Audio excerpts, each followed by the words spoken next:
what is the most recent nation that you know that it's done what you're advocating right now? Or is there a nation that's doing it? Well, Indonesians were the first who began.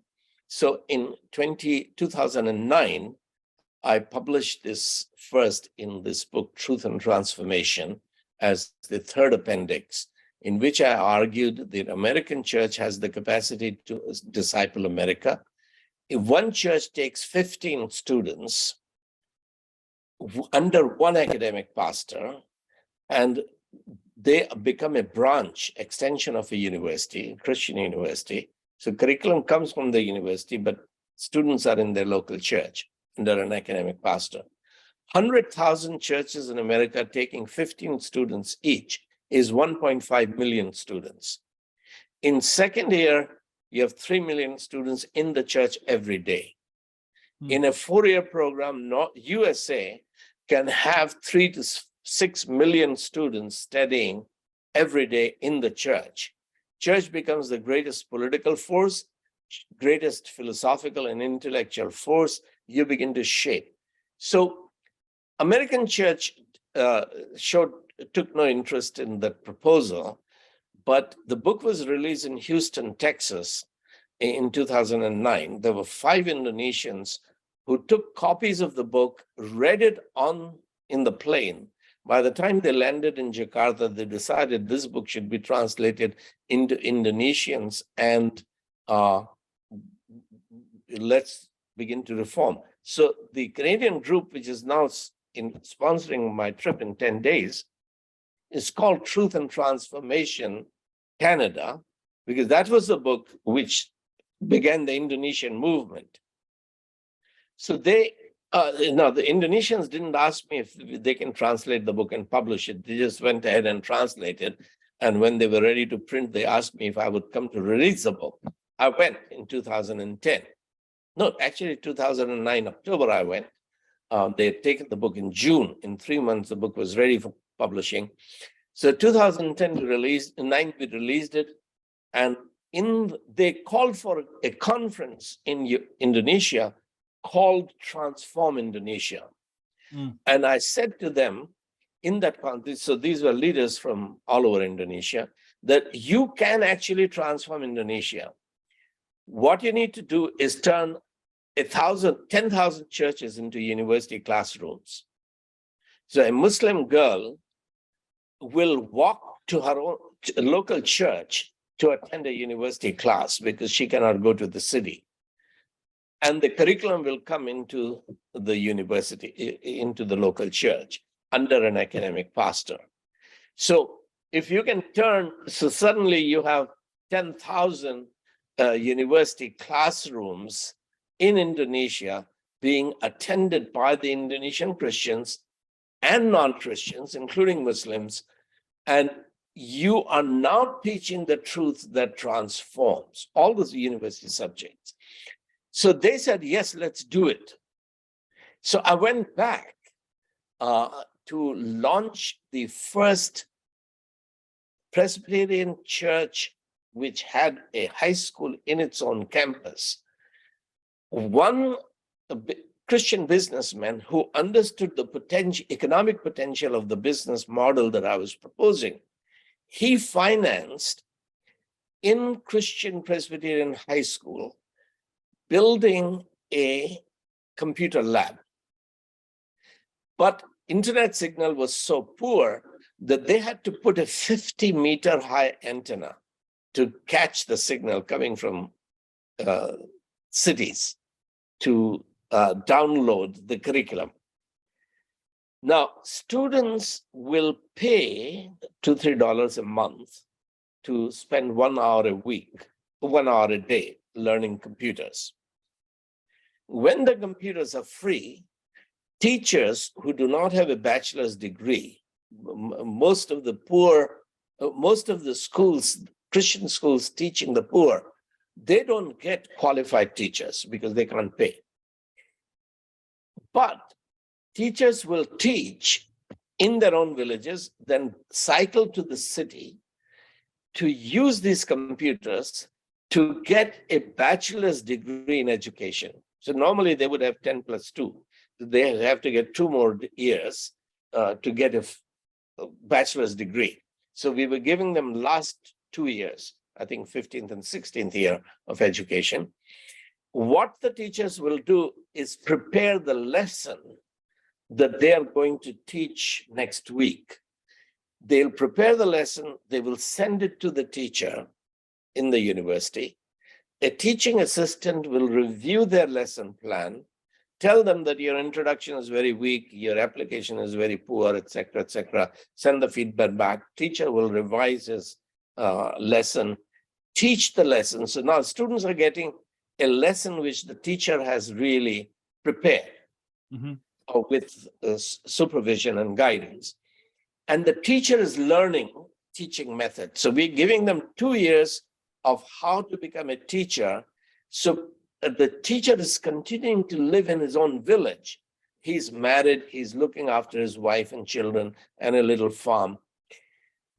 And the church is offering, first of all, training teachers for poor Christian schools where they do not have good teachers. In those poor schools, now students are getting much better education. But you can also teach practical subjects in the church, such as agriculture.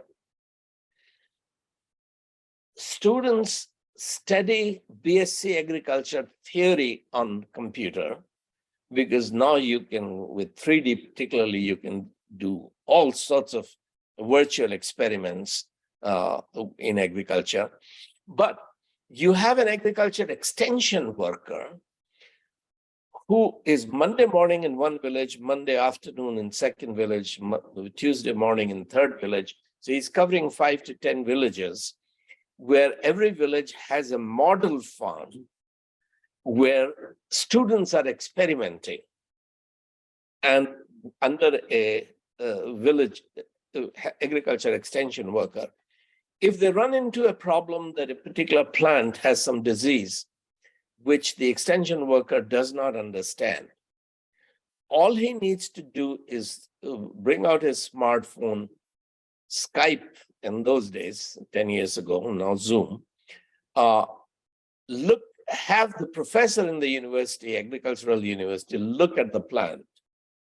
And if the teacher cannot understand and solve the problem, he says, well, dig up that plant, send it to the university lab. We will study the plant and try and understand what the problem is, what the solution is. So practical BSc agriculture is being taught in the church. Students will still need to go to the university for 2 weeks to do experiments in chemistry or in botany or biology, etc., which you cannot do in the church. So you still have to go to the university, but you don't have to live in a university for 4 years to get a bachelor's degree in agricultural science. But this is just one aspect of the agriculture revolution. How do we finance this? How do we build a single mother whose husband has died or left her, is bringing up a child? She is working as a daily wage laborer. How does she get a laptop for her child? Well, she's illiterate.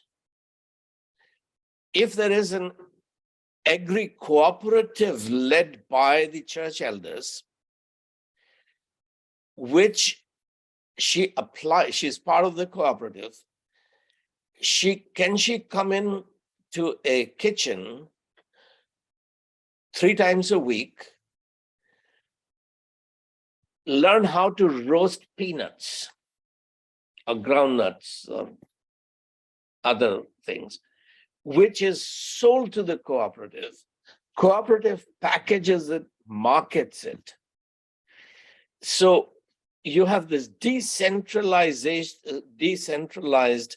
cooperative movement, which is also taking care of the health. And we'll talk about how the church can take health back from the state. But at the moment, let's stick to agriculture. So this illiterate woman who can do nothing but learn how to roast peanuts, spicy, salty, unsalted, etc., professionally packaged.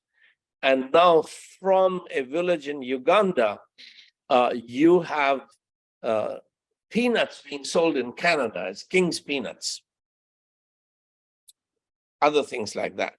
So the church becomes a cooperative, educational, agricultural, medical program where the pastor is no longer a priest, but a shepherd who's taking care of a son who does not have a father, has an illiterate mother, helping that son with the help of his mother to get a computer where he can come to church while the mother is collecting garbage the whole day.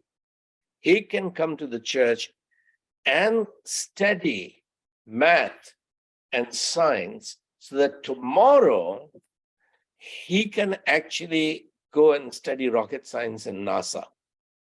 Because the church, as led by a shepherd, has been taking care of this widow, enabling her to take care of her son. So this is part of the third education revolution, which is making it possible for the poorest family that has turned to Christ to lift up their children, because the real wealth of a nation is in the mind of the children. Wisdom is more precious than diamond and gold and silver and rubies. It's hidden. The job of education is to bring the hidden wealth, the wisdom, which will then create material wealth. This is what Protestant movement did and brought Canada and USA to the level where these nations are, because the church was, as part of the second education revolution, was bringing the wealth hidden in the heart and mind of young people to the surface. Now, this is all that has been abandoned by the evangelical movement, which misinterpreted Matthew 24:14, that Jesus will come back as soon as the last unreached people group has heard the gospel, because unreached people group is the nation. And when the last nation has heard the gospel story, Jesus will come back. So the whole Lausanne movement from 1974 onwards, which accepted this definition of nation and definition of world missions, that Jesus is coming, is around the corner, and we don't need to disciple nations, we don't need to educate nations, we just need to tell the gospel story to the nations, let the devil do the educating of these people. So, a country such as Argentina, which was blessed by the charismatic movement, Baptist movement, has 500 organizations devoted to world missions. But there's not one Protestant university in the whole of Argentina. This is because the North American missionary movement misunderstood the Great Commission. Now, there is a Presbyterian missionary, a university in Argentina outside of Buenos Aires. I've stayed in the home of the founder. I've spoken in that university. Only the money was Presbyterian. Every single staff was a Roman Catholic, because there wasn't just the Protestant intellectual capital to run a university in Argentina. So the growth of the Protestant movement in South America has stopped. And South America, every single country in South America has now become socialist. The consequences have been worse in Honduras and Venezuela, where millions of refugees have been driven out of their own countries. But what damaged South America is actually theological developments of North America. And if we had another half an hour, I would be glad to discuss that, but we don't have that. But the damage that the North American theological movement has done to the world is enormous.